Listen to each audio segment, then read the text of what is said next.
नमस्ते दोस्तों, स्वागत है आपका। आपके साथ मैं हूँ ऋतु शर्मा और मैं साबिता ठाकुर। दोस्तों, एक बार फिर से हाजिर हम आपके सामने आपका मनपसंद कार्यक्रम साप्ताहिकी लेकर, जिसमें हम आपको बहुत कम समय में देते हैं हमारे हर एक कार्यक्रम की पूरी जानकारी। तो अगले 1 घंटे तक बने रहिए हमारे साथ और जानिए कि ग्रीन टीम ने इस हफ्ते आपके लिए इकट्ठी की है कौन कौन सी जानकारियाँ।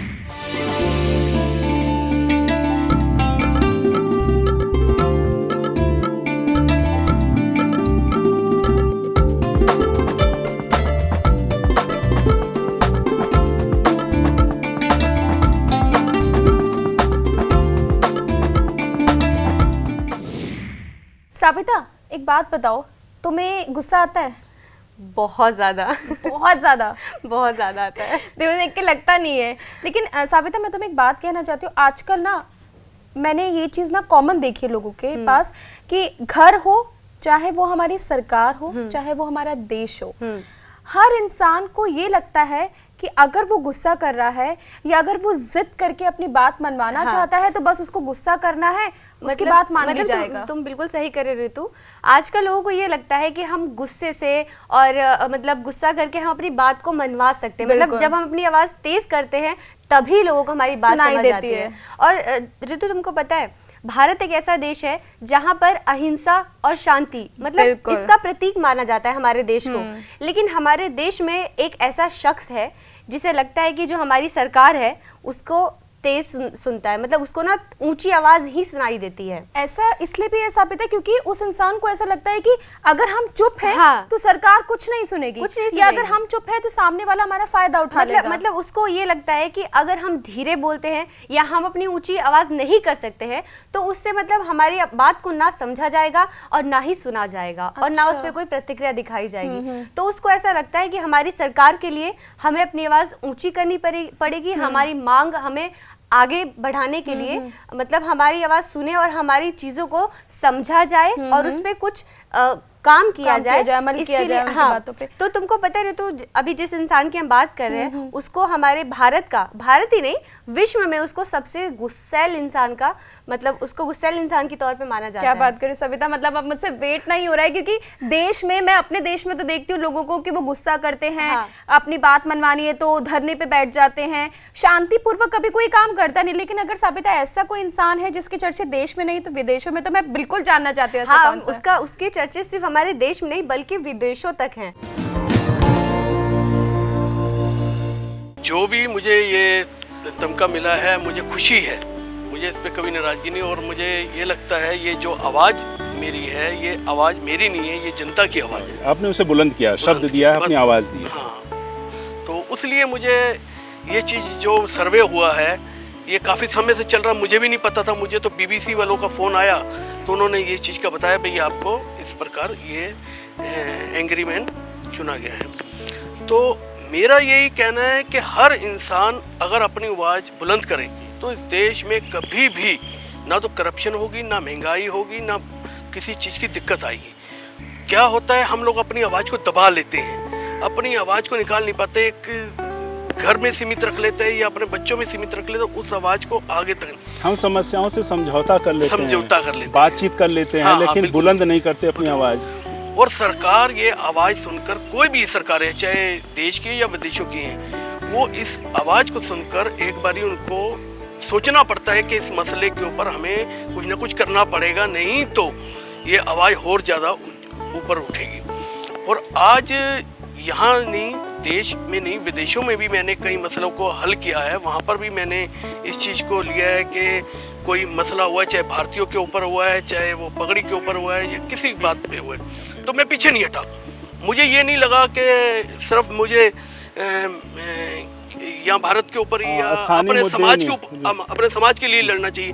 नहीं, जो भी गलत है जो भी गलत मुझे नजर आया, चाहे महंगाई का हुआ, चाहे भ्रष्टाचार का हुआ, चाहे स्कूल फीस का हुआ, चाहे स्कूल में दाखिलों का हुआ, मैं उसमें कभी पीछे नहीं हटा। यहाँ तक कि मैंने दालें और प्याज तक भी बेच डाले। सरकार को दिखा दिया कि आम बंदा जब ये एक चीज कर सकता है तो सरकार क्यों नहीं कर सकती। किसान आज इतना दुखी है, किसान के लिए अगर हम आवाज नहीं उठा सकते, किसान और जवान के लिए, तो फिर वो देश का क्या फायदा। ये देश की जो बुनियाद बनी थी किसान और जवान से बनी थी, जय जवान जय किसान। जय जवान जय किसान। और वो इस समय दुखी आए तो हमारा भी फर्ज बनता है उनके लिए हम कुछ करें। कहीं पर भी हमारा भारतीय है, उसको कहीं पर भी लगता है हमारी ज़रूरत है या हमारे देशवासी उसके लिए आवाज़ उठाए, तो हम सबसे पहले कदम उठाते हैं कि हम खड़े हैं उनके साथ। अगर उनको कोई भी दिक्कत होती है तो हमारा कभी ये मकसद नहीं रहा कि किसी को ठेस पहुंचाने का या किसी भी कंट्री को के खिलाफ ऐसे बेफालतू का। हाँ, मेरा एक जरूर रहा है पाकिस्तान। हाँ, मैं यही अगला सवाल आपसे पूछने जा रहा था कि ऑस्ट्रेलिया, फ्रांस, ब्रिटेन आपकी आवाज़ सुन लेते हैं, बगल में पाकिस्तान नहीं सुनता आपकी आवाज़। पाकिस्तान देखिए जी, पाकिस्तान तो अपनी आवाज़ भी नहीं सुनता। पाकिस्तान तो वहाँ की जो वहाँ की ज़रूरतें हैं, पब्लिक के जो डेवलपमेंट का डिमांड है वो नहीं। हाँ, वो सरकार और वहाँ का फौज दोनों का आपस में ही टकराव रहता है। तो जब आपस में ही टकराव रहता है, उनका एक ही मकसद रहता है, जो कश्मीर की बात करेगा वो वहाँ पर राज करेगा। ठीक है ना, वो कश्मीर का मुद्दा इसलिए नहीं छोड़ते, उनको कश्मीर से कोई लेना देना नहीं, सिर्फ अपना राज बचाने के लिए, अपनी बात को बचाने के लिए। मुझे भगवान से यही प्रार्थना करता हूँ, जब भी मेरी मौत आए, ये देश और समाज के लिए कार्य करते हुए आए, बीमार पड़ के ना आए, चाहे गोली खा के आए, चाहे जैसे मर्जी आए, देश के लिए आए। तो दोस्तों, साप्ताहिकी में अब वक्त हो चला है एक छोटे से ब्रेक का। लेकिन अगर आप मशरूम खाने के शौकीन हैं, तो ब्रेक के बाद वाली चर्चा आपके लिए हो सकती है उपयोगी। दोस्तों, ब्रेक के बाद आपका स्वागत है साप्ताहिकी में। रितु, तुमको मशरूम कैसे लगते हैं?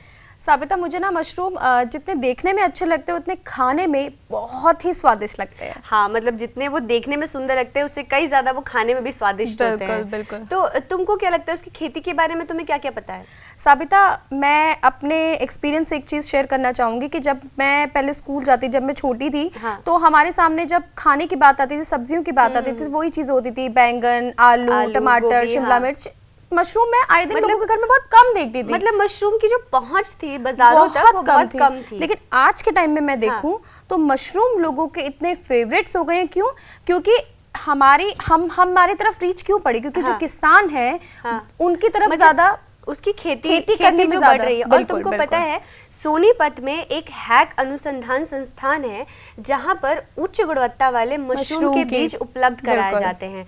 और इस बार हम लोग अपने बुनियाद है मजबूत में हैक संस्थान गए थे, जहां पर उसके एक्सपर्ट्स ने हमें इसके बारे में और जानकारी दी। तो रितु, चलो देखते हैं कि बुनियाद है मजबूत में इसके एक्सपर्ट्स ने और क्या क्या बताया कि मशरूम के बीज कैसे आप पा सकते हैं और कैसे उसकी खेती कर सकते हैं। बिल्कुल, और हम इसको और विस्तार से जानेंगे अपने इस कार्यक्रम बुनियाद है मजबूत में। हजारों वर्षों से विश्व भर में मशरूम की उपयोगिता भोजन और औषध दोनों ही रूपों में हो रही है। ये पोषण का भरपूर स्रोत हैं और स्वस्थ खाद्य पदार्थों का एक बड़ा हिस्सा बनाते हैं। मशरूम में वसा की मात्रा बिल्कुल कम होती है और इस वसा युक्त भाग में मुख्यतः लिनोलेनिक अम्ल जैसे असंतप्तीकृत वसा युक्त अम्ल होते हैं। ये स्वस्थ हृदय और हृदय संबंधी प्रक्रिया के लिए आदर्श भोजन हो सकते हैं।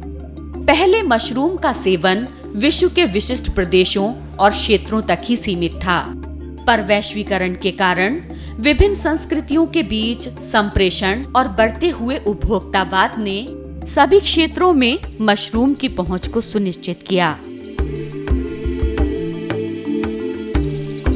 दिल्ली से लगभग 17 किलोमीटर दूर सोनीपत में ज्यादातर किसान कैश क्रॉप की ही खेती करते हैं।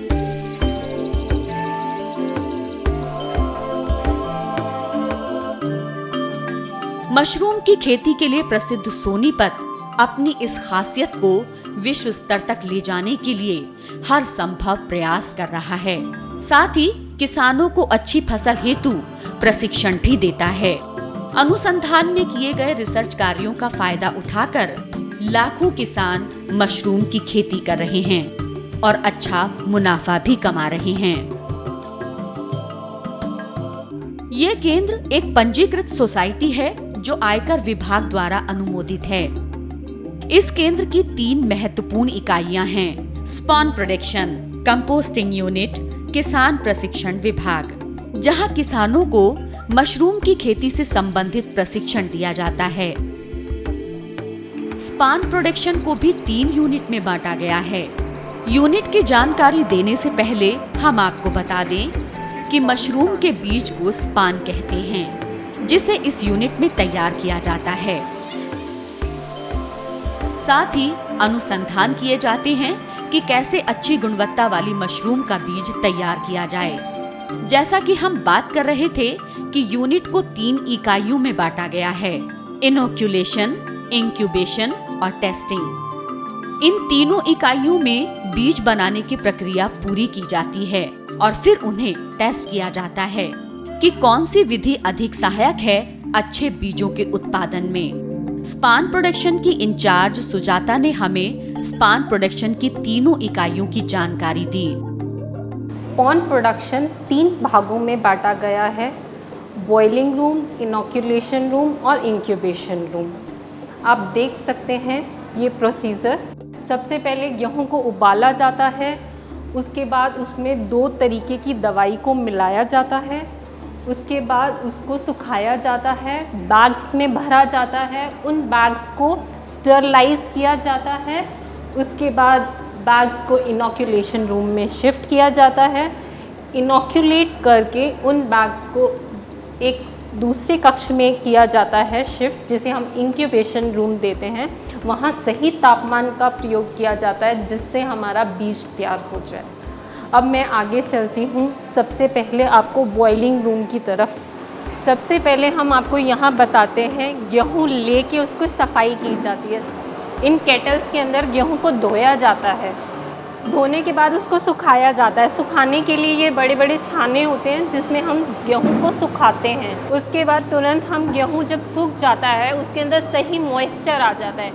गेहूँ के अंदर 40 से 50% मॉइस्चर होना चाहिए, मॉइस्चर कंटेंट।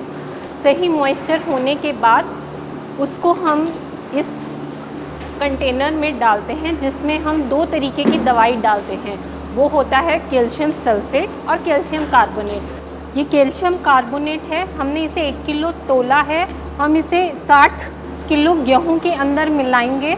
ये इसलिए डाला जाता है कि गेहूं का पीएच, इस सबस्ट्रेट का पीएच सही से मेंटेन हो, जो 7.5 होना चाहिए। और दूसरा चीज़, गेहूं चिपके ना, ये एक दाना समान एक साथ फैले इसके अंदर। कैल्शियम सल्फेट की 2:0.5 रेशो होता है। ये एक बॉइलिंग रूम है। यहाँ स्पॉन के लिए जो सबस्ट्रेट तैयार होता है उसका प्रोसीजर मैंने आपको बता दिया है। आइए मैं आपको इसी स्पॉन प्रोडक्शन के दूसरे यूनिट में ले चलती हूँ, वो है इंक्यूबेशन रूम। इनोक्यूलेशन के बाद इंक्यूबेशन बीज बनाने की प्रक्रिया का दूसरा चरण है, जहां बीजों को इनोक्यूलेट करने के बाद उसे लगभग महीने भर के लिए इंक्यूबेशन यूनिट में रखा जाता है, जहां बीज ऊष्मीय वातावरण में पूरी तरह से बढ़ता है। फिलहाल वक्त तो चला एक छोटे से ब्रेक का, लेकिन आप कहीं जाइएगा नहीं, क्योंकि हफ्ते भर की जानकारियों को एक साथ देखने का इस सुनहरा मौका आपको बार बार नहीं मिलेगा। तो बने रहिए हमारे साथ। मिलते हैं एक छोटे से विराम के बाद। दोस्तों, ब्रेक के बाद आपका स्वागत है साप्ताहिकी में। साबिता, इस हफ्ते हमने ना बातें खेती की में जिस टॉपिक पे बात करी थी वो टॉपिक ऐसा है, वो मेरे को तो अच्छा लगा ही है सुनने में, और आई एम श्योर जो हमारे किसान भाई, जो हमारे किसान दोस्त हैं, उनके लिए भी बहुत अच्छा टॉपिक मतलब है। अच्छा भी है और प्लस फायदेमंद भी है। उसमें देसी फ्रिज की बात की थी ना। हाँ, और साबिता एक चीज तुम्हें बोलूं, जो हमारे देसी नुस्खे होते हैं और जो देसी चीजें होती है ना, वो वैसे ही अपने आप में बहुत अच्छी होती है। मतलब जुगाड़ हमेशा ही ना बेस्ट काम कर जाता है। मतलब देसी फ्रिज की बात हुई थी इस बार, जिसमें बताया गया था कि जो छोटे उद्यमी होते हैं, जो छोटे व्यापारी होते हैं, जो छोटे किसान होते हैं, वो सब्जी मंडी से सब्जी खरीद के लाते हैं, और वो सब्जी ऐसा है नहीं कि एक दिन में वो पूरी सब्जी बिक जाएगी, तो उसको स्टॉक करके रखने के लिए, एक जगह पे स्टोर करके रखने के लिए वो देसी फ्रिज बनाते हैं। क्योंकि वो छोटे व्यापारी होते हैं तो उनके पास उतना पैसा नहीं होता है कि और बिल्कुल सही कहा। एक और चीज मैं बताना चाहूंगी साबिता, अक्सर हम सोचते हैं कि यार फ्रिज की बात हो रही है तो जायज सी बात है, इसमें पैसा लगेगा, लेकिन मैं तुम्हें भी बताना चाहूंगी और किसान दोस्तों को भी बताना चाहूंगी, इसमें ना इलेक्ट्रिसिटी की जरूरत है और ना ज्यादा एनर्जी की जरूरत है। अगर आप ये सोच रहे हैं कि आप अकेले हैं और आपको 2-3 लोग चाहिए इसको बनाने में, तो बिल्कुल उसकी भी जरूरत नहीं, सिर्फ ईंट और रेत से फ्रिज तैयार हो जाता है। ईंट और रेत से क्यों बनाया जाता है उसे, तो तुमको पता है? हाँ, क्योंकि बिल्कुल, जबकि ठंडा।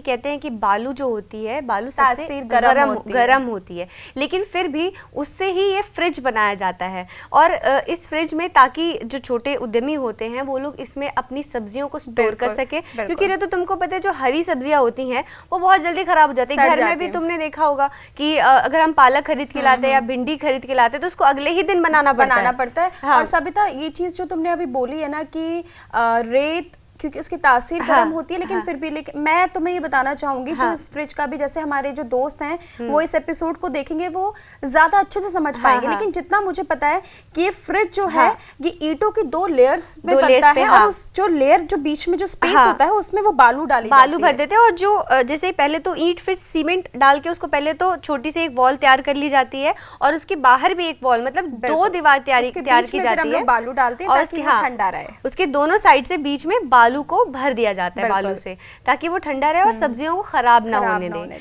तो इसी के ऊपर हमने इस बार बातें खेती की में इसका पूरा प्रोसीजर बताया था कि कैसे आप देसी फ्रिज बना सकते हैं और इसमें सब्जियां स्टोर कर सकते हैं, और बिना पैसे खर्च किए आप उससे बहुत अच्छा मुनाफा मतलब बिना भी कमा इलेक्ट्रिसिटी, सकते हैं। बिना पावर के यूज किए हुए कितने आसानी से आप फ्रिज बना सकते हैं, और उससे आप अपनी सब्जियों को सुरक्षित रख सकते हैं। देसी fridge, zero energy cool chamber जिसको हम कहते हैं, ये 97 में, सन 97-98 में हमारे भारत में डॉक्टर S.K. रॉय जो IRI के साइंटिस्ट थे, अब रिटायर हो चुके हैं, उन्होंने ये भारत में इस्टेब्लिश किया। उनका बड़ा आभार करते हैं कि उन्होंने ये टेक्नोलॉजी हमारे भारत में किसान भाइयों को, छोटे उद्यमियों को ये टेक्नोलॉजी दी। इसके जो फ़ायदे हैं वो छोटे किसान से लेकर के, छोटे उद्यमियों से लेकर के, और जो रेहड़ी वाले होते हैं, जो गरीब लोग बेचारे सब्ज़ी बेचते हैं रेहड़ियों में, उनके लिए बड़ा फ़ायदा होता है इसमें। उनके पास सब्जियां बच जाती हैं, सब्जियां बचने के बाद उनके पास स्टोरेज करने का कोई साधन नहीं होता है, तो वो उनकी सब्जियां बेकार जाती हैं, जिससे उनको काफ़ी नुकसान होता है। दूसरे हमारे छोटे फार्मर होते हैं, छोटे फार्मर्स जैसे सब्जी वाले फार्मर्स, विशेष सब्जी वाले फार्मर्स लेंगे, उसमें जो टमाटर करते हैं, भिंडी करते हैं, गोभी करते हैं, पत्ते वाली सब्जियां हैं, पत्ते वाली सब्जियों में मेथी है, पालक है, बहुत जल्दी मुरझा जाती है अगर ठंडक नहीं है, नहीं थोड़ा मिलती, सा एक ठंडा एटमॉस्फेयर ना मिले, हाँ बहुत जी, जल्दी मुरझा जाती है। जी जी। और फिर रेट भी अच्छे नहीं मिलते, तो इसमें ज़्यादा वो ना तो एनर्जी की ज़रूरत होती है, कोई लाइट, कोई बिजली, कोई पावर हाउस, कोई कुछ यूज़ नहीं होता है। इसमें खाली जो हम यूज़ करते हैं ईंटें और रेत। इसमें रेत और ईंट का यूज होता है। सबसे पहले इसे बनाने की विधि के बारे में बताएंगे जी, कि इसको बनाया कैसे जाता है। तो इसको बनाने की विधि के बारे में पहले इसका प्लेटफॉर्म तैयार करते हैं। प्लेटफॉर्म तैयार करने के लिए 6 फीट इसका लंबाई लेते हैं और 5 फीट चौड़ाई। उसके बाद जो ईंट होती हैं उसकी सिंगल ईंट की एक दीवार चारों तरफ बना देते हैं। उस दीवार का जो साइज़ रहता है वो दीवार हम 4 फीट, 3 से 4 फीट के आसपास उसकी हाइट रखते हैं, जो पहली दीवार होती है, और उसकी जो चौड़ाई रखते हैं वो हम 2.5 से 3 फीट उसकी चौड़ाई रखते हैं। यानी कि अगर किसान भाई नाप भी नहीं सकते हैं, उसको माप मेज़रमेंट नहीं कर सकते हैं, तो ये क्रेट्स आती हैं जिससे हमारे किसान भाई जो मंडी में सब्जियां ले जाते हैं, अधिकतर क्रेटों में रख के ले जाते हैं। तो उस क्रेट को नाप करके उस जहाँ जैसा प्लेटफॉर्म के ऊपर 3 क्रेट लेते हैं। उस क्रेट की लंबाई और चौड़ाई को नाप कर उसके अनुसार दीवार खड़ी की जा सकती है, चारों तरफ खड़ी की जाती है। हाँ जी, हाँ जी। तो एक दीवार पहले खड़ी करेंगे, दूसरी दीवार उसके पास में, लेकिन उस दूसरी दीवार में और पहली दीवार का जो गैप होना चाहिए वो तकरीबन 5 से 6 सेंटीमीटर उसमें गैप होना चाहिए। तो उस जो गैप होता है उस गैप के अंदर जो बालू, जो रेत होता है, बालू रेत, उसके अंदर डाला जाता है। तो उसमें कोई ज़्यादा टेक्नोलॉजी या ज़्यादा कोई मिस्त्री की ज़रूरत नहीं होती है कि वो बहुत एक्सपर्ट मिस्त्री चाहिए उसके लिए। जो चिनाई वगैरह करते हैं वो मिस्त्री की कोई ज़रूरत नहीं होती है, किसान अपने खुद से उसे तैयार कर सकता है। तीसरा, इसके लिए हम इसके ऊपर का जो इसका ढक्कन होता है, वो ढक्कन हम जो पुआल फूस होता है, जैसे कि गन्ने के पुआल है, धान का पुआल है, तो उस पुआल से उसका कवरेज के लिए ढक्कन बनाते हैं। छप्पर ढकने के बाद में, यानी कि जो क्रेट्स होती हैं, क्रेट्स में सब्जियां रख दी, सब्जियां रखने के बाद में उसमें हम पानी डालते हैं। इसको ऊपर से ढकने के लिए भी हम बात कर रहे थे, जैसे पुआल की, हाँ। ये धान का पुआल होता है, गन्ने का पुआल है, तो उसका एक छप्पर बनाते हैं। उसमें जो अंदर का टेम्परेचर है वो बाहर के टेम्परेचर से भी कम 10 से 15 डिग्री सेंटीग्रेड कम होता है। JDCC जो है, जीरो एनर्जी कूल चैम्बर, उसका टेम्परेचर 15 डिग्री सेंटीग्रेड कम होता है, और उसमें जो आर्द्रता होती है वो 90 से 95% उसमें आर्द्रता रहती है। तो उसके लिए विशेष बात किसान भाइयों के लिए ध्यान रखने की है कि वो उसमें पानी अवश्य डालते रहें। पत्तेदार सब्जियां जितनी भी हैं हमारी, पालक है, मेथी है, धनिया है, तो ये सारी सब्जी जो हैं वो 5 से 6 दिन यानी कि 1 हफ्ते तक उसमें आप रख सकते हैं। दूसरी बात सब्जी की आती है, जैसे टमाटर है, बैंगन है, फल हैं हमारे, केले हैं, अमरूद हैं, तो उनको हम मैक्सिमम 1 मंथ तक भी रख सकते हैं। तो दोस्तों, साप्ताहिकी में वक्त हो चला है अब एक छोटे से ब्रेक का। ब्रेक के बाद भी हमारी चर्चा जारी रहेगी। दोस्तों, ब्रेक के बाद आपका स्वागत है साप्ताहिकी में। अब बात हमारे अगले कार्यक्रम जिसका नाम है बात पते की, जिसमें हम आपको सामाजिक मुद्दों से जुड़ी जानकारी देते हैं और साथ ही आपके अधिकारों के बारे में भी बताते हैं।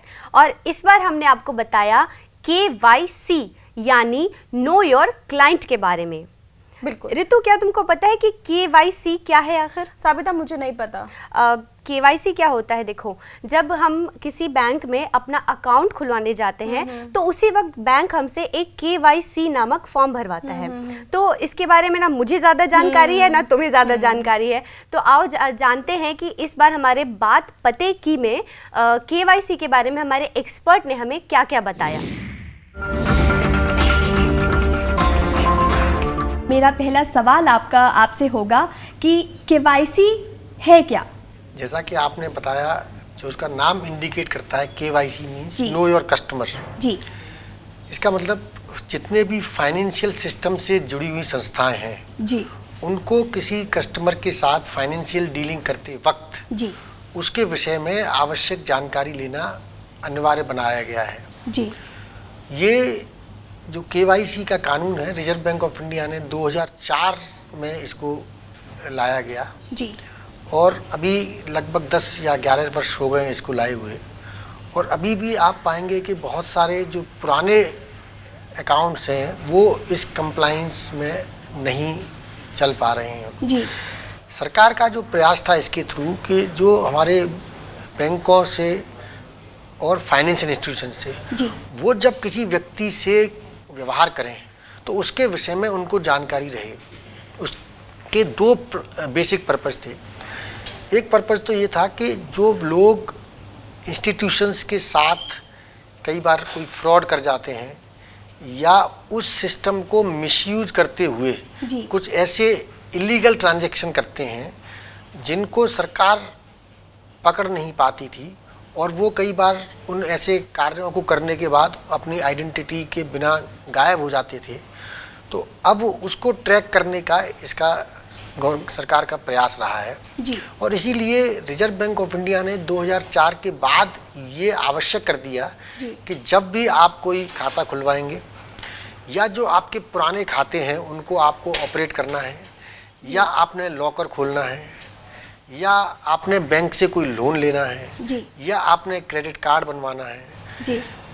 ऐसे सभी कार्यों के लिए आपको वो आवश्यक चीज़ें जो कि रिजर्व बैंक ऑफ इंडिया ने डायरेक्ट की हैं कि ये जब आप जाएंगे किसी बैंकर के पास या इंस्टीट्यूशन के पास में तो वो आपको उनको बतानी पड़ेंगी, और तभी वो आपका खाता ओपन करेंगे या आपका लॉकर देंगे आपको, या आपको जो म्यूचुअल फंड्स हैं या जो इस तरह की फाइनेंशियल संस्थाएं हैं उनसे डीलिंग करते वक्त। और इसका बहुत बड़ा कारण था कि जो बहुत वर्षों से हमारा जब बैंकों का जो सिस्टम था उसमें ऐसी चीज़ें पाई गई कि बहुत सारे लोग उन सिस्टमों का दुरुपयोग कर रहे थे जी। और उनमें से दो तरह के दुरुपयोग बहुत प्रोमिनेंट थे। एक था जिसको हम मनी लॉन्ड्रिंग बोलते हैं, या जो पैसे का illegal transaction channel banking system को यूज़ किया जा रहा था। और दूसरा, बहुत सारे फ्रॉड्स बैंकों में हो रहे थे और फ्रॉड करने के बाद लोग पकड़ में नहीं आ रहे थे कि ये लोग गए कहाँ आखिर। और इसके लिए फिर इस सिस्टम को उन्होंने शुरू किया और अभी काफ़ी इफ़ेक्टिव तरीके से ये सिस्टम काम कर रहा है।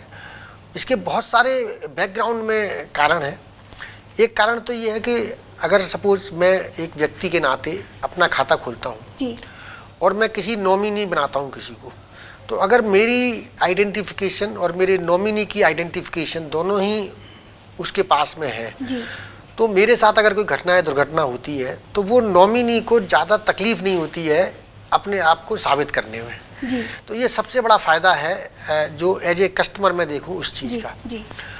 अब हम बैंकर के एंगल से देखें तो उसको क्या फ़ायदा है कि अगर कोई व्यक्ति कोई इलीगल काम कर रहा है तो उस चैनल के थ्रू उसको तुरंत पकड़ा जा सकता है। बेसिकली इस तरह की जो समस्याएं हैं वो ग्रामीण इलाकों से बहुत निकल कर आती हैं कि उनके पास कोई आईडी प्रूफ नहीं होता है। इस सिचुएशन में बैंक किस तरह से मदद करेगी और उनका अकाउंट किस तरह से खोला जा सकेगा? आपके पास कोई ना कोई डॉक्यूमेंट हमेशा ही एक बैकग्राउंड में मिलेंगे। अगर आप इस देश के नागरिक हैं तो जिसकी बेसिस पे वो आप अपनी आईडी क्रिएट कर सकते हैं। बैंकों के पास इसकी कोई एक्सेप्शंस या उनको कोई इससे छूट नहीं दी गई है कि अगर आपके पास कोई आईडी नहीं है तो बैंक आपकी कोई मदद कर सके। लेकिन ऐसे विकल्प मौजूद हैं कि जिन विकल्पों से आप उन आईडीज को अपने बना सकते हैं। बिल्कुल। उसमें जैसे गांव में आप हैं तो गांव के जो प्रधान होते हैं वो सर्टिफाई करते हैं। बर्थ रजिस्टर में अगर आपका नाम है तो वहाँ से बर्थ सर्टिफिकेट मिल जाता है और फिर आप कोई ना कोई आइडेंटिटी अपनी क्रिएट करके। लेकिन बैंकिंग सिस्टम में KYC के बेसिक 2 कंप्लायंस है, आपकी आइडेंटिटी और आपका पता। आइडेंटिटी कंपलसरी है। पता के विषय में अभी सरकार ने बहुत सारी रिलैक्सेशंस दी हैं कि अगर आपका कहीं और के आप रहने वाले हैं और आज यहाँ रह रहे हैं तो वो आप एक डिक्लेरेशन के द्वारा या अपना जो आपका एम्प्लॉयर है जो आपका जिसके यहाँ आप जॉब करते हैं उसके सर्टिफिकेट की बेसिस पे वो आपके पते का कार्य करता है और फिर आप इसमें बैंकिंग सिस्टम के थ्रू जुड़ सकते हैं। फिलहाल यहाँ रुकते एक और छोटे से ब्रेक के लिए। ब्रेक के बाद हम आपको देंगे कुछ महत्वपूर्ण जानकारियां हमारी डायरी में से। तो दोस्तों, ब्रेक के बाद आपका फिर से स्वागत है साप्ताहिकी में। अब नजर हमारी डायरी पर, यानी बात हमारे कार्यक्रम देश डायरी की, जिसमें हम आपको देश के कृषि, ग्रामीण विकास, स्वास्थ्य और पर्यावरण से जुड़ी तमाम हलचलों से रूबरू करवाते हैं। और हमारी कोशिश रहती है कि आपको आपके आसपास के सभी खबरों से रखें अपडेट। तो आइए जानते हैं कि इस हफ्ते की सुर्खियों में क्या क्या रहा खास।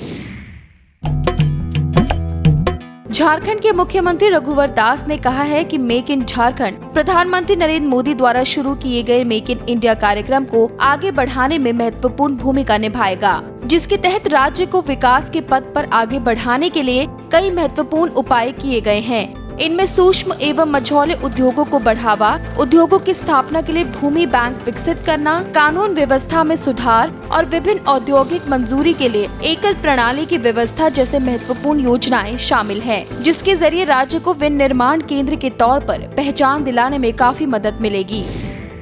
इस साल पर्याप्त बारिश नहीं होने से सोयाबीन उत्पादन और इसकी कीमतों पर प्रतिकूल असर पड़ने के साथ ही सोयाबीन का रकबा कुछ खासा ही बढ़ा है। लेकिन बारिश की कमी से फसल को हुए नुकसान की खबरों से उत्पादन सीमित दायरे में ही किया जा सकता है, जिसका असर सोयाबीन की कीमतों पर अभी से दिखने लगा है। सरकारी अनुमानों के अनुसार सोयाबीन रकबा मौजूदा खरीफ सत्र में 114.2 लाख हेक्टेयर अनुमानित था, जो पिछले साल के मुकाबले 4 लाख हेक्टेयर अधिक रहा है। लेकिन इस साल बारिश कम होने और खेतों में नमी कम होने से उत्पादन कमजोर रहने की आशंका जताई जा रही है। मधुमक्खियों की सेहत पर नजर रखने के लिए ऑस्ट्रेलिया की एक सरकारी शोध संस्था के रिसर्चरों ने एक ऐसा चिप बनाने का दावा किया है जिसे मधुमक्खियों की मौत के कारणों का पता लगाया जा सकेगा। ये चिप 2.5 मिलीमीटर बड़ी और 5.4 मिलीग्राम के वजन की है। शोधकर्ताओं का दावा है कि इससे ये पता लगाया जा सकता है कि मधुमक्खियां क्या खाती हैं, पराग कब और कैसे इकट्ठा करती हैं। इससे जुड़ा सारा डेटा वैज्ञानिक बड़ी आसानी से हासिल कर सकते हैं। ऐसा माना जा रहा है कि दुनिया भर में मधुमक्खियों के झुंडों के खत्म होने की खबरें चिंता का विषय बनती जा रही हैं और इस प्रयोग से इसके कारणों का भी पता लगाया जा सकता है। डाक विभाग की ओर से गुड़गांव फरीदाबाद में 14 सितंबर से मोबाइल मनी ट्रांसफर सेवा शुरू हो जाएगी, जिसके बाद उपभोक्ता 1000 से 10,000 रुपए तक की राशि कुछ ही मिनटों में भेज सकते हैं। फिलहाल दोनों जिलों में 47 डाकघर केंद्रों में इसे शुरू किया जाएगा। केंद्रीय डाक विभाग की ओर से देश भर में शुरू की गई योजना का लाभ स्थानीय निवासियों को इसी सप्ताह से मिलना शुरू हो जाएगा। एक व्यक्ति के रुपए भेजने पर दूसरे व्यक्ति को रुपए जमा कराने पर संदेश प्राप्त होगा। उस संदेश को दिखाकर दूसरा उपभोक्ता नजदीकी डाकघर से जमा की गई राशि प्राप्त कर सकता है। साथ ही डाक विभाग दूसरे स्थान पर पैसे भेजने के लिए 46 से 114 रुपए तक का कमीशन लेगा। 1500 तक 46 रुपए, 5000 तक 80 रुपए और 10,000 तक 114 रुपए चार्ज लिया जाएगा। इस संबंध में गुड़गांव के पोस्टमास्टर ने बताया कि इसके लिए अभी डाक विभागों के कर्मचारियों को प्रशिक्षण दिया जाएगा। ट्रेन के सफर में मुसाफिरों को हवाई यात्रा की कुछ सुख सुविधाओं का एहसास कराने की तैयारी रेलवे ने कर ली है। रेलवे आरक्षित यात्रियों को सीट ग्रहण करते ही डिस्पोजेबल कचरा थैली उपलब्ध कराएगी। मुसाफिरों को बस इतना करना होगा कि वो जो भी कूड़ा यात्रा के दौरान ट्रेन में फैलाते हैं उसे उन्हें उस थैली में डालना होगा। इसके साथ ही ट्रेन में अब प्लेन जैसे टॉयलेट भी बनवाए जाएंगे। ये कदम खासकर ट्रेन में सफाई को लेकर उठाया गया है। इससे चलती ट्रेन में सफाई की सुविधा के साथ ही परंपरागत शौचालय को बदलकर अब जैविक शौचालय लगाने का काम किया जा रहा है, जिससे ट्रेन में यात्रा करने वाले मुसाफिरों को कोई परेशानी ना हो। तो दोस्तों, साप्ताहिकी में वक्त हो चला है अब एक छोटे से ब्रेक का। ब्रेक के बाद बात होगी मुनाफों से जुड़ी। दोस्तों, ब्रेक के बाद आपका स्वागत है साप्ताहिकी में। अब बात हमारे कार्यक्रम खबर मुनाफे की। इस हफ्ते हमने बात की थी सरकारी गोदामों के अनाज की, साथ ही बताया था कि प्याज की कीमतें अब भी आसमान छू रही हैं और साथ ही कैशू सीट के आंकड़ों के बारे में भी बात की थी। हाँ, इस बार हमने बताया था कि सरकारी गोदामों में अनाज का जो स्टॉक है वो करीब 6 साल के स्तर से नीचे गिर चुका है और हमारे फूड कॉर्पोरेशन ऑफ इंडिया ने यानी FCI के मुताबिक 1 सितंबर तक सरकारी गोदामों में 4.83 करोड़ टन अनाज था। अच्छा, जो लेकिन हाँ, अब उसका जो स्टॉक है अब वो निचले स्तर पे 6 साल के नीचे स्तर पे गिरता जा रहा है। और तुमको पता है कि प्याज की कीमतें भी अब हमें आंसू दिलाने वाली है। बिल्कुल साबित है, क्योंकि प्याज की कीमतें मैंने पहले भी देखा था, हमने अपने दर्शकों को भी दिखाया था, रुला रही थी और इस हफ्ते भी इस आगे भी चलकर मतलब आसमान छुएगी और ज्यादा कीमतों के लिए रोना पड़ेगा, क्योंकि सरकार इसको कम करने के लिए सरकार इंपोर्ट करने की योजना बना रही है।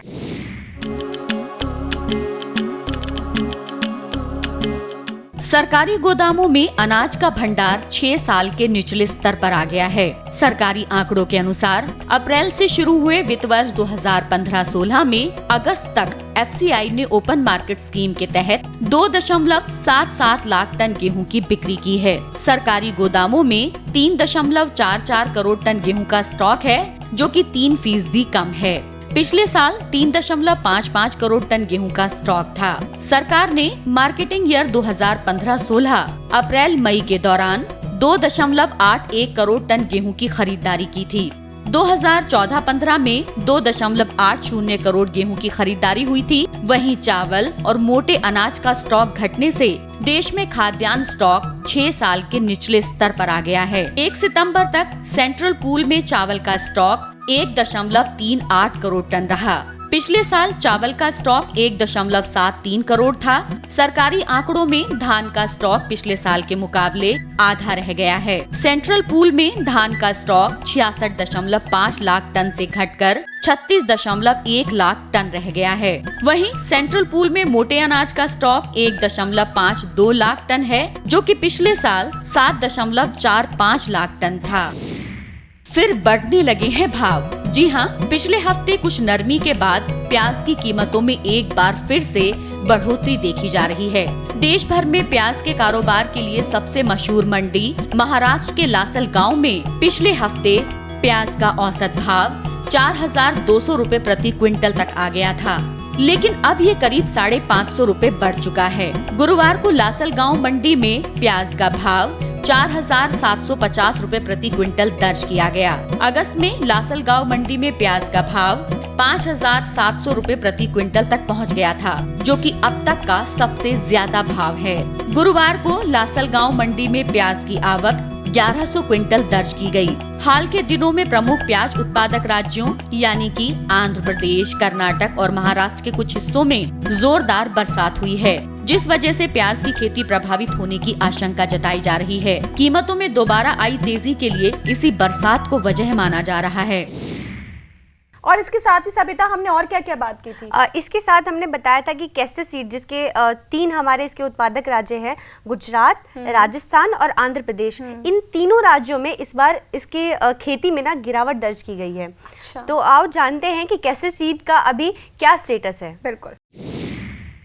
हालांकि पिछले साल भी इस दौरान करीब 45,000 हेक्टेयर में ही खेती हो पाई थी, लेकिन इस साल पिछले साल के मुकाबले बुआई पिछड़ी हुई है। वहीं दूसरी ओर गुजरात में 7 सितंबर तक कैस्टर सीड का रकबा 7 लाख हेक्टेयर को पार कर चुका है। गुजरात में कैस्टर की खेती के लिए अब भी करीब 10-12 दिन का समय बचा हुआ है, जबकि आंध्र प्रदेश और तेलंगाना में अगले हफ्ते तक बुआई का सीजन खत्म हो जाएगा। बुआई आंकड़ों को आधार माने तो अब तक देश में कैस्टर सीड की बुआई लगभग पिछले साल के जैसी ही है। ऐसे में अगर आगे चलकर मौसम अनुकूल रहता है तो उत्पादन भी पिछले साल जितना ही यानी 12-13 लाख टन के बीच रह सकता है। हालांकि गुजरात में कई दिनों से बरसात नहीं हुई है, जिस वजह से राज्य में उत्पादन सामान्य रहने को लेकर अभी संशय बना हुआ है। लेकिन आगे चलकर अगर बरसात सही होती है तो फसल को फायदा हो सकता है।